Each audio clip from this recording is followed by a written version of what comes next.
안녕하세요. 평소 사연을 들으며 함께 욕을 하는 것으로 스트레스를 풀고 있는 애청자입니다. 제게는 철딱서니가 없어도 너무 없던 시누이가 하나 있었는데요. 그 시누이의 일이라면 눈먼 장님이 되어버리는 심오한 남편은 덤이었고요. 도대체 얼마나 눈이 멀어버렸으면 자식까지 있는 제가 이혼을 했을까요? 그 기가 막힌 사연 한번 말씀드려 볼게요. 남편과 저는 결혼한 지 7년이 된 부부였어요.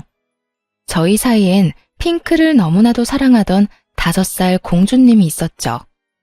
친정은 멀리 있어서 육아를 도와주지 못했습니다.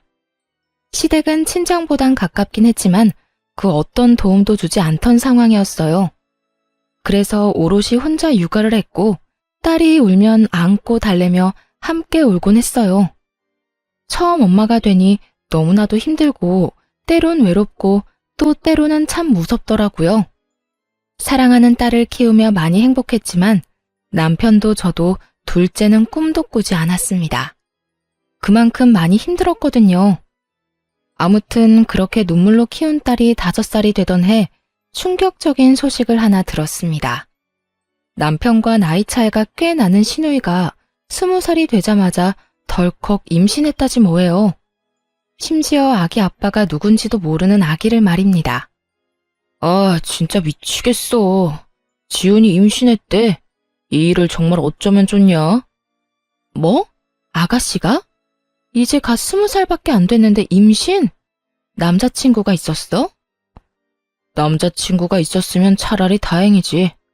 밤마다 클럽이나 다니는 것 같더니 아기 아빠가 누군지도 모른단다.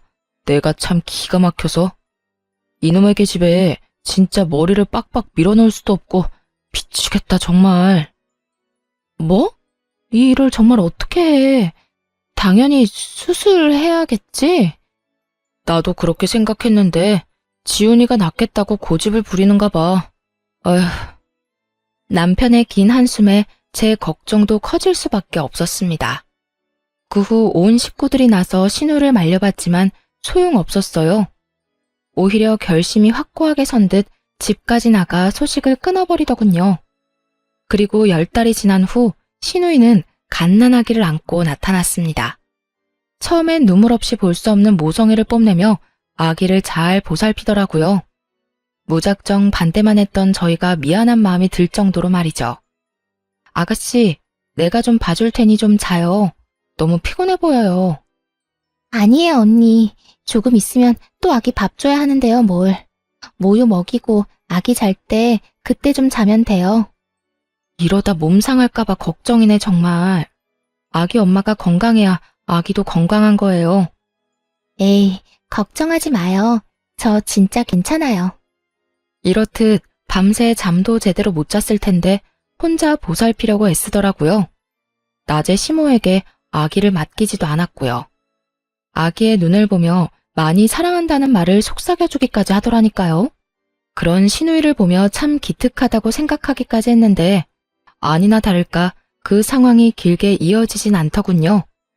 처음엔 한두 번 시모에게 애를 맡기고 외출하는 것 같았어요. 그러다 어느 순간부턴 아예 시모가 애를 전담으로 보살피더라고요. 시누이는 뭐 했냐고요? 밤만 되면 밖에 나갔다가 새벽에 술에 잔뜩 취한 채로 집에 기어왔죠. 어쩌다 몇 번도 아니고 계속이요. 일이 그렇게 되자 너무 힘들었는지 시모가 도움을 요청했어요.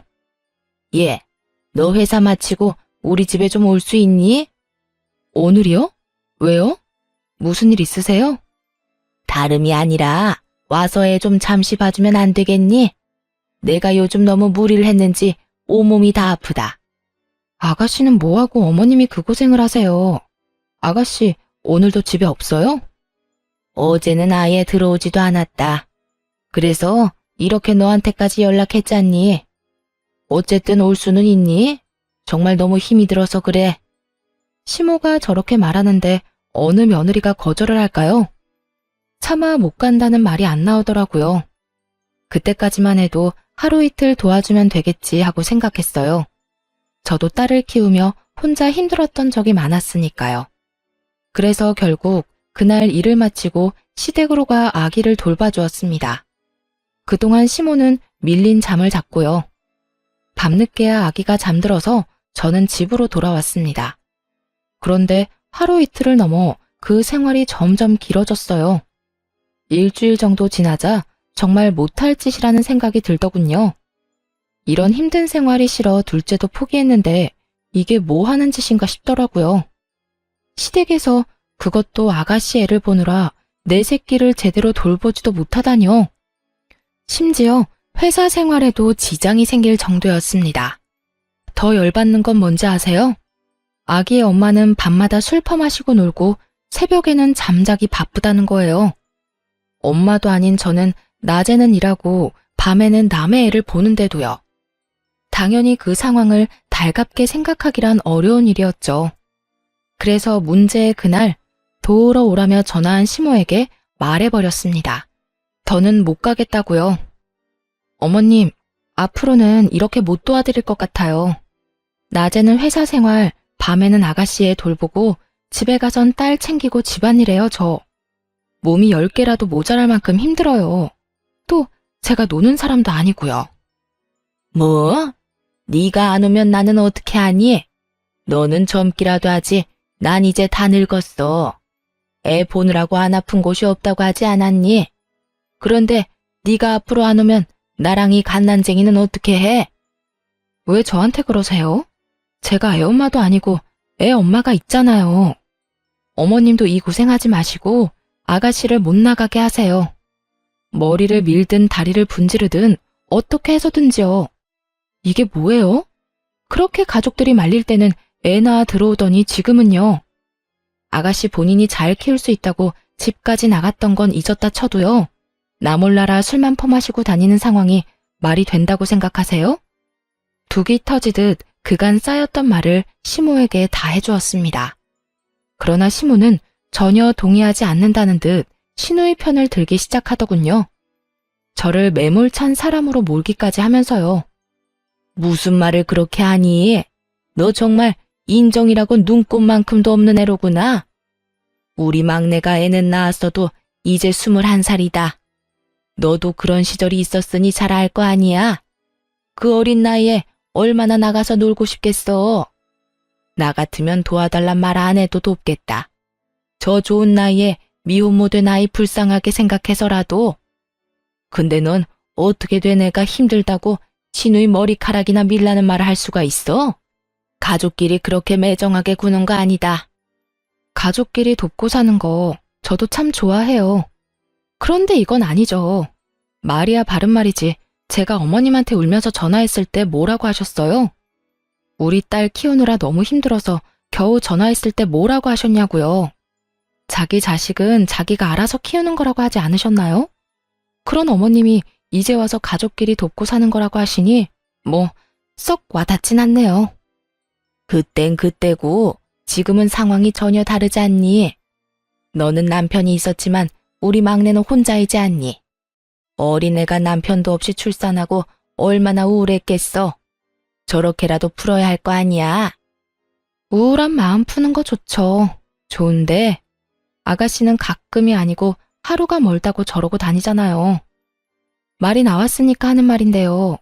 아가씨가 가끔 힘들어서 도와달라고 했으면 저 군말 없이 와서 도왔을 거예요. 저렇게 정신 못 차리고 놀러 다니는 게 아니라 애를 잘 돌보면서 부탁했다면요. 그런데 지금 엄마는 놀러 다니고 엄한 사람이 고생이란 고생은 다 하지 않나요? 전 이런 상황에 끼고 싶진 않네요. 시모는 이미 기분이 상할 대로 상했는지 무조건 집으로 오라고 닥달만 해대더군요. 마치 올바른 사고와 판단을 하지 못하는 사람처럼요. 저는 대화가 통하지 않다고 판단해 전화를 끊어버렸어요. 끊기 전에 마지막으로 한 번 더 단호하게 말해주는 건 잊지 않았죠. 넌 그냥 내가 오라고 하면 오고 가라고 하면 가면 되는 게야. 그게 며느리의 도리인 거 모르니? 어쨌든 난 힘들어서 혼자서는 더는 애 못 본다. 오늘 무조건 오거라. 어머님이 뭐라고 하시든 전 못 가요. 아가씨를 못 나가게 만들든 어머님이 독박 육아를 하시든 알아서 하세요. 그리고요, 제가 정말 걱정되어서 한마디만 할게요. 아가씨 저렇게 뒀다가 또 무슨 사고라도 치면 그땐 어떻게 하시려고 그러세요? 저거 나가서 그냥 노는 거 아니에요. 보아하니 밤마다 클럽 가서 술 퍼마시고 남자들이랑 놀고 다니는 것 같던데요. 지금이라도 어머님이 아가씨 잘 잡아줘야 하는 거 아닌가요? 또 큰 사고 치기 전에 주변에서 잘 단속해줘야 하잖아요. 어머님 말대로라면 아가씨가 애는 낳았어도 아직 어린애니까요. 하여튼 잘 생각해보시고 알아서 잘 해결하세요. 전 이만 끊을게요. 그렇게 전화를 끊어버리고 난 후 얼마 지나지 않아 전화가 왔습니다. 발신인은 신우이였어요. 신우이는 제가 전화를 받자마자 득달같이 화를 내기 시작하더라고요. 앞뒤 말 다 생략하고 본인 말만 하는 건 모녀가 똑같았어요. 언니, 정말 이럴 거예요? 나 지금 언니 때문에 중요한 파티도 못 가게 생겼다고요. 오늘은 정말 중요한 날이니까 힘이 들든 말든 당장 와서 아기 좀 봐줘요. 정말이지 잘도 짓거려대더군요. 생각이란 게 손톱만큼이라도 있었으면 그런 말 할 수 없었을 텐데요. 얼마나 당당한지 제가 마치 그 아기의 보모라도 된 기분이 들더군요. 아가씨, 나한테 시간 맡겨놨어요? 아니면 나한테 돈 주면서 애 봐달라고 예약이라도 했어요? 이것도 저것도 아닌데 뭐가 이렇게 뻔뻔해요? 잘 들어요, 아가씨.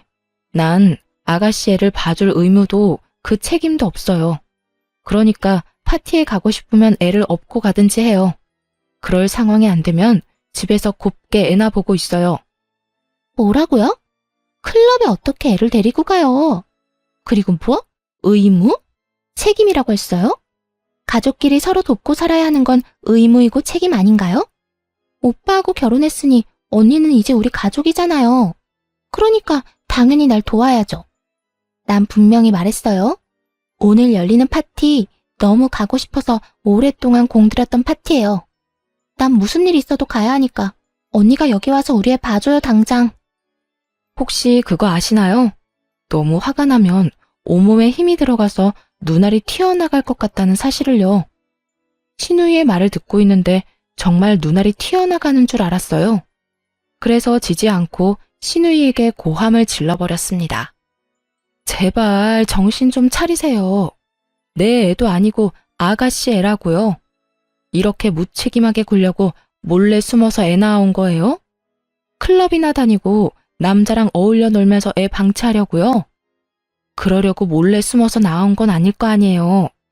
그 파티가 그렇게 중요하면 아가씨 엄마한테나 애 맡기고 나가세요. 나한테 이러지 말고.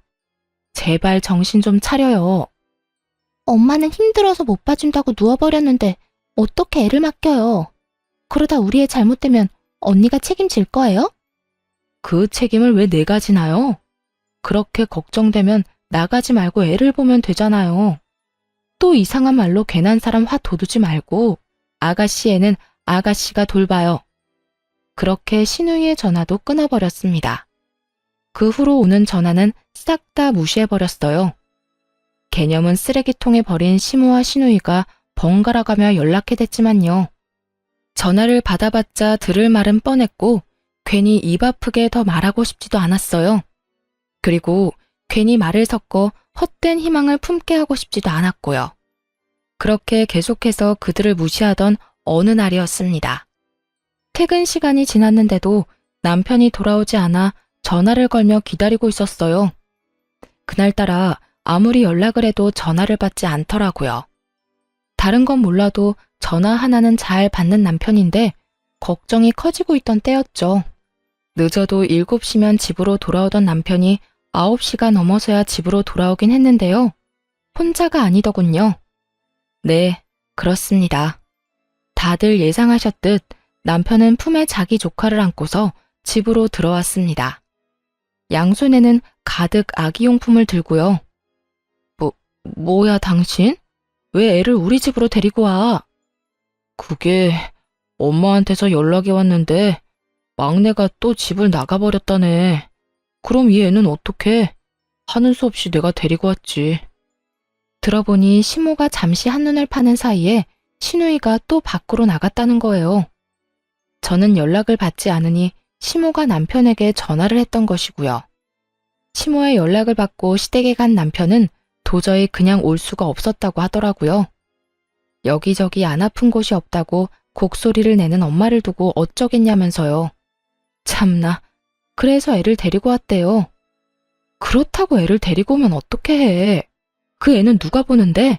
당신이 혼자 볼 수나 있어? 그러면 어떻게 해?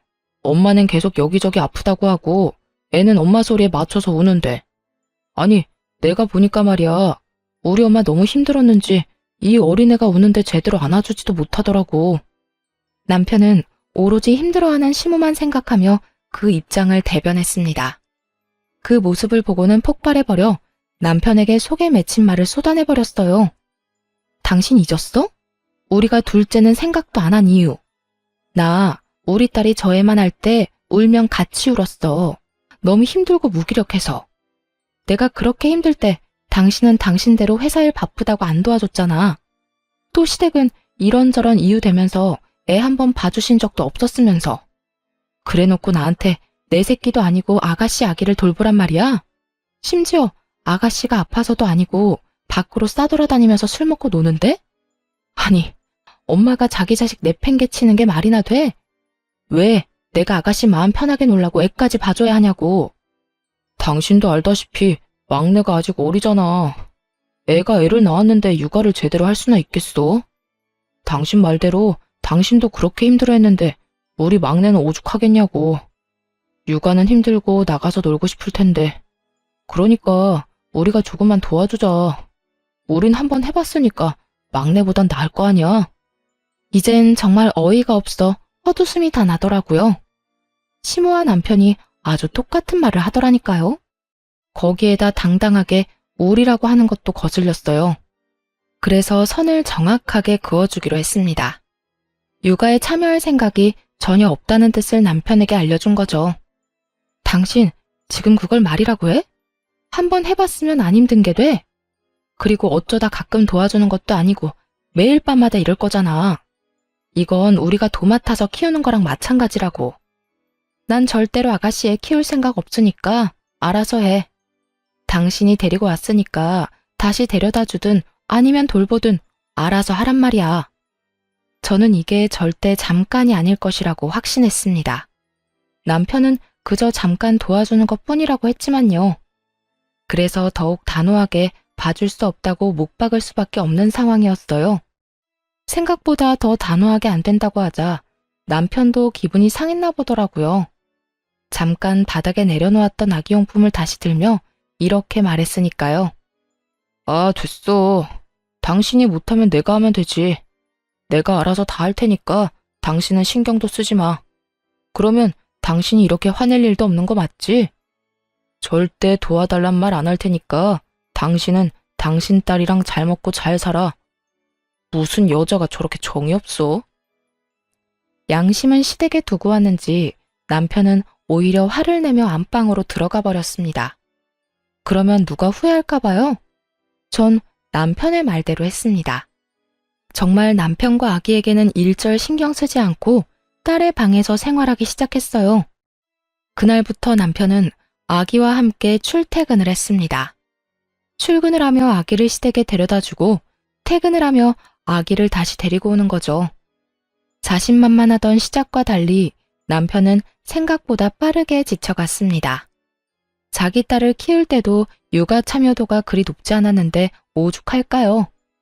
하루가 다르게 얼굴은 생기를 잃어갔고 성격은 예민해졌습니다.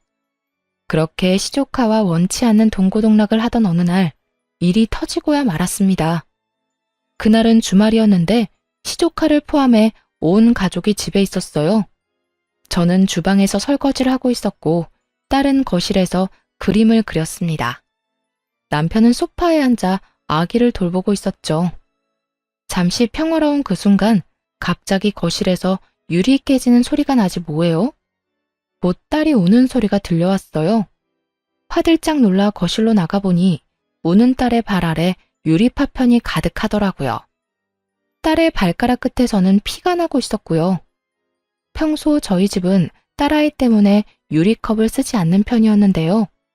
밤새 아기를 보고 피곤했는지 남편이 커피 마신 유리컵을 근처에 올려놓은 거예요.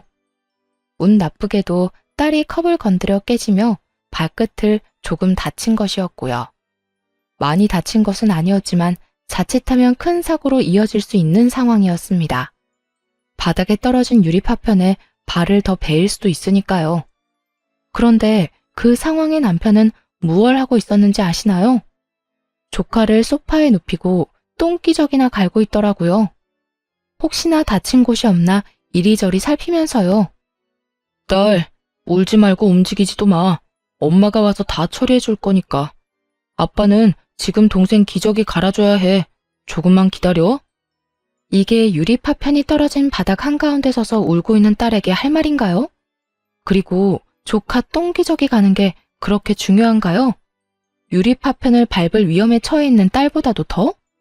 심지어 딸의 발에선 피까지 나고 있었는데 말이죠.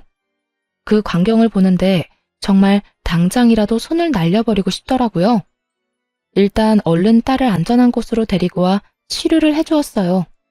그 다음엔 더 다친 곳이 없는지 살핀 후 많이 놀란 딸을 진정시켜 재워주었죠. 그런데 잠들기 전 딸이 이런 말을 하더라고요. 엄마, 나 아빠 싫어. 아빠는 나 피나는데 기다리라고만 했어. 우리 딸 속상했어? 많이 아팠어? 응, 속상하고 아팠어. 나 아빠 싫어. 아빠는 아기만 좋아해. 그런 말을 하고 잠든 딸을 보는데 이건 아니라는 생각이 강하게 들었어요. 단지 이 일 때문만은 아니었어요. 밤새 우는 아기 때문에 딸 역시 잠을 자지 못해 예민해졌고요. 또 남편이 조카를 보느라 딸의 어린이집 행사에 참여를 못한 적도 있었거든요. 결국 화가 극에 달해 결단을 내렸고 안방으로 가 결정을 내리라고 했습니다. 직접 남편의 짐을 싸 건네주면서요. 자, 당신이 결정해. 더는 이렇게는 못 살겠으니까 이 짐을 가지고 시댁에 가서 조카를 돌보든지 아니면 계속 우리랑 살든지. 물론 우리랑 살면 조카는 시댁에 데려다 주는 거고. 자, 당신이 결정하라고. 갑자기 왜 이래? 내가 아기 다 돌보면 아무 상관하지 않겠다고 했잖아. 나보고 알아서 하라면서. 당신 말대로 나 혼자 돌보고 당신은 신경도 안 쓰게 했는데 왜 이 난리야? 왜 이 난리? 당신 진짜 제정신 아니구나. 당신 딸은 지금 품에 안긴 그 아기가 아니라 방에서 울다 지쳐 잠든 애야. 당신 자식이 유리 파편 한가운데 서서 울고 있을 때 뭐 했니? 조카 똥기저귀 가는 게 당신 딸 위험한 거보다 중요해? 그거야. 똥기저귀 빨리 안 갈아주면 피부에 좋지 않으니까 그랬지. 그리고 우리 딸이야. 당신이 어련히 잘 챙기니까. 순간 정말 남편이 미쳐버렸나 하는 생각이 들더라고요. 어떻게 애아빠라는 사람이 저걸 말이라고 할 수가 있는지 도무지 이해가 되지 않았습니다. 어련히 잘 챙겨? 너 지금 그걸 말이라고 해? 어떻게 발에서 피나는 딸보다 조카 엉덩이가 더 중요하다고 할 수가 있어? 당신 지금 제정신 아니야. 그리고 그것뿐인 줄 알아? 당신 우리 딸 어린이집 행사에 전혀 참여 안 해. 또 우리 딸이 뭐라고 말을 걸어도 제대로 눈도 안 맞춰주잖아. 우리 애가 얼마나 상처받고 있는지 당신은 모르지? 왜 우리 딸이 당신 조카 때문에 이런 상처를 받아야 해? 당신 동생 마음껏 술 마시러 다니라고 왜 내 딸이 다쳐야 하냔 말이야. 상처는 무슨, 당신 너무 오버하는 거 아니야? 우리 딸 이제 겨우 5살이야. 5살밖에 안 된 어린애가 뭘 안다고 상처를 받아? 조카에 대해선 하나부터 10까지 다 꿰고 있으면서 남편은 정작 자기 딸이 상처받을 수 있는 나이라는 건 전혀 모르더라고요. 저에게 무관심한 건 그렇다 쳐요. 이제는 하다하다 딸에게까지 냉담한 남편을 보는데 도저히 참을 수가 없었습니다. 5살이나 됐으니까 상처를 받지. 5살이니까 이 상황이 더욱 이해가 안 되는 거라고. 아, 됐고, 당신이 결정해. 어떻게 할 거야? 난 더는 이렇게 못 산다고 분명히 말했어. 결국 고함을 질러버렸습니다. 남편은 더는 듣고 싶지도 않다는 듯 귀를 틀어막으며 이렇게 말하더라고요. 아, 그래, 알겠어. 내가 그냥 짐 싸들고 나가면 될 거 아니야? 그러니까 당신은 나랑 우리 딸보다 그 애가 더 중요하다 이 말이네? 중요한 게 아니라 애가 불쌍하잖아. 그리고 애만 덜렁 보내면 우리 막내랑 엄마는 또 어떻게 하라고? 애 엄마가 있는데 왜 삼촌이 나서서 이 난리야. 아, 됐어. 나도 당신 필요 없으니까 가려거든 당장 나가. 더는 꼴도 보기 싫으니까 나가라고. 남편은 더 말할 것도 없다는 듯 짐을 챙겨 그대로 나가버렸습니다. 그 순간까지도 딸은 괜찮냐고 걱정도 한마디 안 했어요. 그런 남편의 모습에 오만 정이 떨어지더라고요. 그때 우리 가정에 어떤 미래가 있나 진지하게 생각해봤던 것 같아요. 그려지는 미래에는 안타깝게도 절망뿐이더라고요.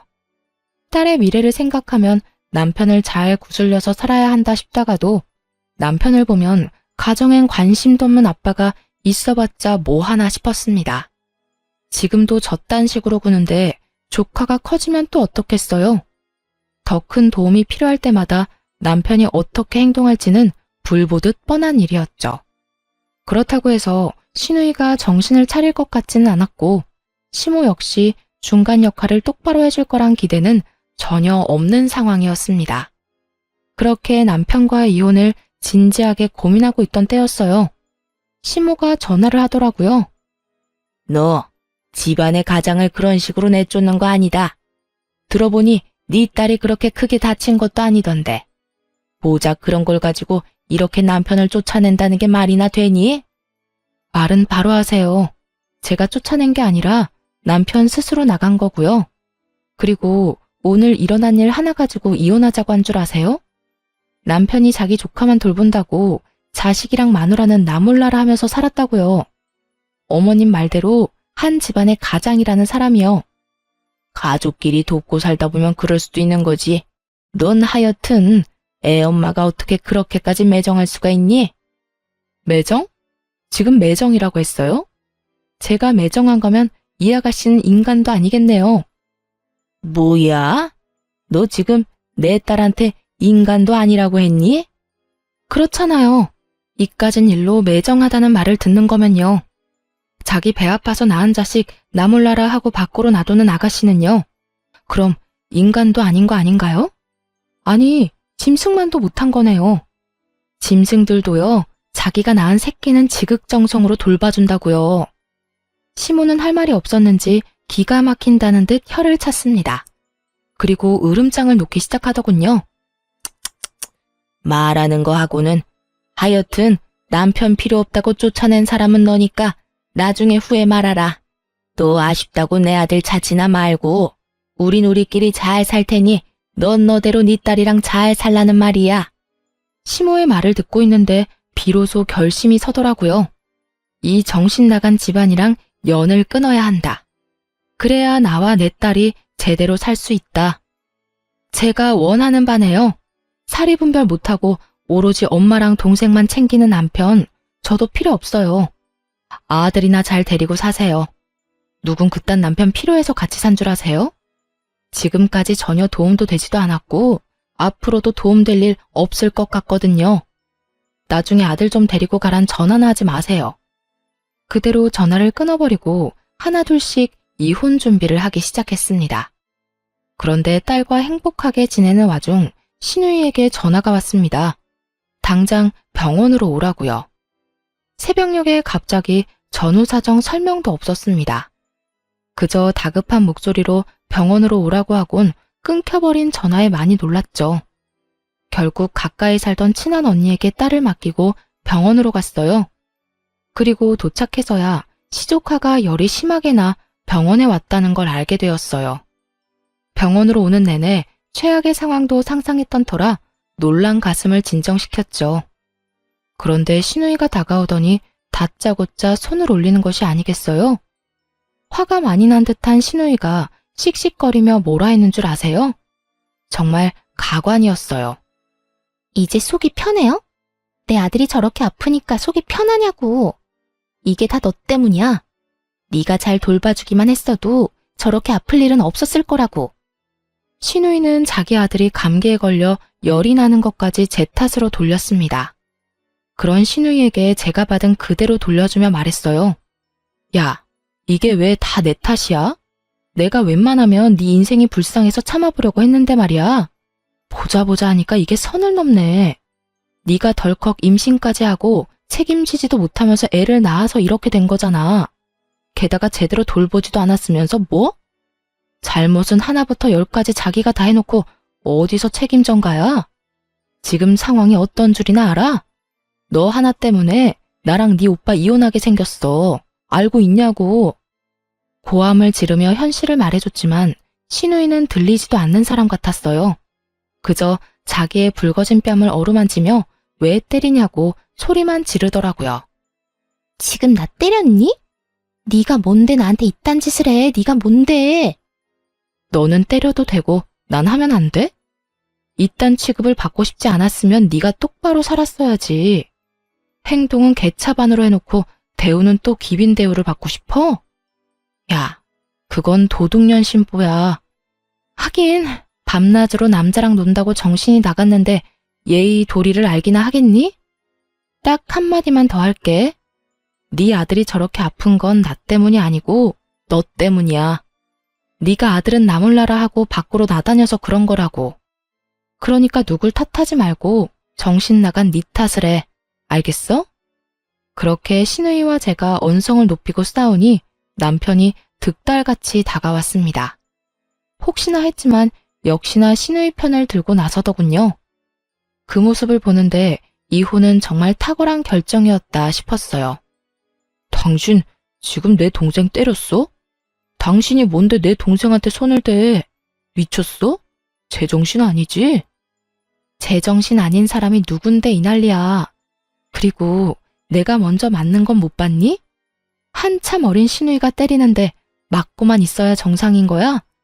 내가 진짜 어이가 없어서 편을 들려거든. 상황에 맞게 전후사정 똑바로 알고 해, 이 얼빠진 놈아. 막내가 철이 없어 그런 짓을 했다고 쳐. 그래도 당신까지 똑같이 굴면 안 되지. 말로 했어도 됐잖아. 말로 해서 알아들어야 말로 하지. 그리고 당신 동생은 입이 없어? 말을 못해? 먼저 손 나간 사람은 따로 있는데 왜 엄한 나한테 이 난리야. 하긴 당신이 그 모양이니 지금 그 꼴이겠지. 도대체 얼마나 못 잔 건지 남편의 눈 밑엔 다크서클이 길게 내려와 있었습니다. 또 살은 얼마나 빠진 것인지 차마 눈 뜨고 볼 수 없는 정도더군요. 시모 꼴도 별반 다르지 않았고요. 이 와중에도 단 한 사람은 잘 먹고 자고 놀았는지 살이 포동포동 올라 있었어요. 그게 누구겠어요? 신우이죠. 누가 아기 엄마인지 맨눈으로 봐선 전혀 알 수 없는 상황이었어요. 남편 역시 자신의 몰골이 말이 아니라는 걸 아는지 헛기침만 해댔습니다. 이제는 그런 남편의 꼴을 보는 것조차 싫어지더군요. 됐어. 이 새벽에 부른다고 온 내가 등신인 거지. 다 됐고 이렇게 만난 김에 말할게. 우리 이혼하자. 갑작스러운 이혼 통보에 남편이 눈을 크게 뜨고 절 보더라고요. 그런 남편에게 다시 한번 이혼하자고 했습니다. 그제야 진심이란 걸 안 남편은 손을 잡아 끌며 저를 달래기 시작했어요. 갑자기 이혼은 무슨 이혼이야. 그리고 병원에서 무슨 그런 이야기를 해. 지금 당신 화난 거 알겠는데 그래도 이혼은 아니지. 일단 흥분 좀 가라앉히고 나중에 조용하게 다시 이야기하자. 일단 나와봐. 흥분? 이혼하자는 말이 홧김에 그냥 뱉은 걸로 들려? 당신 날 그렇게도 몰라? 나 지금 그냥 하는 말 아니고 그 어느 때보다 진심이야. 그러니까 이거 놔. 그러지 말고 나가서 조용하게 이야기 좀 하자. 나가서 나랑 이야기하다 보면 생각이 바뀔 거야. 남편은 계속해서 저를 붙잡으며 어떻게 해서든 달래려고 애썼습니다. 그런 남편을 다시 뿌리치며 단호하게 말해주었어요. 이거 놓으라니까. 난 이제 당신한테 들을 말도 할 말도 없어. 더는 얼굴 보고 이야기하는 것도 싫어서 하는 말이니까 똑바로 들어. 당신이랑 이혼할 거야. 당신도 그렇게 알고 이혼 준비나 하고 있어. 그 어느 때보다 단호한 태도에 남편은 그저 저를 멍하니 보기만 했습니다. 붙잡았던 손까지 놓아버리고서는요. 대신 이혼 이야기를 들은 시모가 득달같이 달려와 욕을 해대기 시작했어요. 네가 감히 누구 보고 뭘 하자고? 네가 뭔데 우리 아들한테 그딴 말을 해? 이혼을 해도 내 아들이 하고 싶을 때 하는 거다. 니년한텐 그딴 말을 할 자격이 없다 이거야. 자격? 웃기지도 않네요, 정말. 그리고 아줌마, 말 좀 가려서 하죠. 나 이제 아줌마 며느리도 뭣도 아닐 예정이거든요. 그렇게 막말하다가 정말 큰일 치를 수도 있어요. 더 이상 무서울 것도 없어 한껏 시모를 비웃어주며 저렇게 말했습니다. 그러자 제 말을 듣고 있던 시누이가 다시 저를 향해 손을 뻗더라고요. 처음이야 갑작스럽게 일어난 일이라 당했다 쳐도 두 번은 그럴 수 없죠. 빠르게 시누이 손을 낚아채 있는 힘껏 밀어버리며 이렇게 말해주었습니다. 야, 네 자식은 네가 키워. 밤마다 술 먹고 클럽 다니다가 20대 초반에 미혼모 된 걸로는 모자랐니? 너 계속 그러고 다니면 너 혼자 망하는 게 아니야. 네 식구들까지 다 같이 망하는 거야. 알겠어? 너 하나 때문에 지금 네 오빠 이혼당하는 거 이게 끝일 거라 생각하지. 이게 시작이야. 앞으로도 네가 정신 못 차리고 그 모양 그 꼴로 살면 이제 네 집안 망하는 거 시간 문제라고. 그간의 정을 생각해서 하는 말이니까 잘 새겨들어. 이렇게 말하니 바닥에 고꾸라져 있던 시누이가 눈을 뒤집고 고함을 질렀습니다. 너 지금 말 다 했어? 나 미혼모라고 무시하는 거야? 내가 사는 꼴이 뭐가 어떻다고 네가 감히 나한테 그딴 말을 해. 내가 뭐 얼마나 잘못했다고. 애 있는 엄만 놀지도 못해? 애 있는 엄마도 사람이야. 누가 애 있는 엄마는 사람도 아니라고 했니? 애 있는 엄마가 노는 게 문제는 아니지. 근데 너처럼 애를 다른 사람 손에 맡기고 술 퍼마시고 다니는 건 문제지. 몇 번을 말했는데 아직도 그걸 모르면 어쩌자는 거야? 난 분명 말했어. 지금이라도 정신 차리고 똑바로 살아. 네 인생뿐만 아니라 네 가족들 인생까지 망치기 싫으면. 결국 시누이는 대성통곡을 하기 시작했습니다. 그러자 남편과 시모가 나서서 저에게 따지더군요. 당신은 무슨 말을 그렇게 해? 우리 막내 인생이 망가지기라도 했으면 좋겠어? 그러게 말이다. 너 아주 내 딸 인생 망치라고 고사라도 지내겠구나. 이혼을 하려거든 곱게 해. 괜한 악담이나 퍼붓지 말고. 내 말이 그저 악담이라고 생각하는 거야? 진짜 아니라다. 다시 한번 말하는데 동생 관리, 딸 관리나 똑바로 하세요. 다들 그때 가서 후회하지 말고 제발. 이렇게 말하고 남편과 시모가 뭐라고 하든 말든 뒤돌아 집으로 왔습니다. 그 후 이혼은 착착 진행되었어요. 남편, 시모, 시누이 세 사람 모두에게 위자료를 청구했어요. 다행히 재산 분할까지 유리하게 받고 이혼할 수 있었습니다. 물론 양육권도 제가 가지고 왔고요. 전 남편은 이혼도 당하고 딸의 양육권도 지키지 못한 채 그저 돈만 다 털렸죠. 그렇게 이혼을 하고 난 후 전 남편의 몰골은 점점 망가져 갔습니다. 딸이 아빠를 가끔 보고 싶어해 만났는데 그때마다 엉망이더라고요. 마지막으로 전 남편을 본 날엔 아주 가관이었어요. 핏기 하나 없는 얼굴, 툭 건드리면 쓰러질 것 같은 몰골. 그런 꼴을 하고서는 이렇게 말하더군요. 당신 말이 다 맞았어. 이러다 우리 집 송두리째 무너지게 생겼어. 뭐? 그게 무슨 말이야? 그게 막내 또 임신했대. 애 두고 밤마다 나가서 술 먹고 클럽 다니는 것 같더니 또 임신을 해버렸대. 아빠는 또 누군지 모른다고 하고 거기에다 이번에도 낳는다고 우기고 있어. 들어보니 그 정신 나간 전 시누이가 또 임신을 했다는 거예요. 예전과 똑같이 애 아빠는 누군지도 모르고요. 그런 주제에 뱃속의 아기를 또 낳겠다고 우기고 있다고 하더군요. 첫째 아들도 똑바로 돌보지 않으면서요. 그 말을 듣는데 놀랍지도 않더라고요. 밤마다 나가서 노는 시누이를 말리지도 않고 온 식구가 도와주잖아요.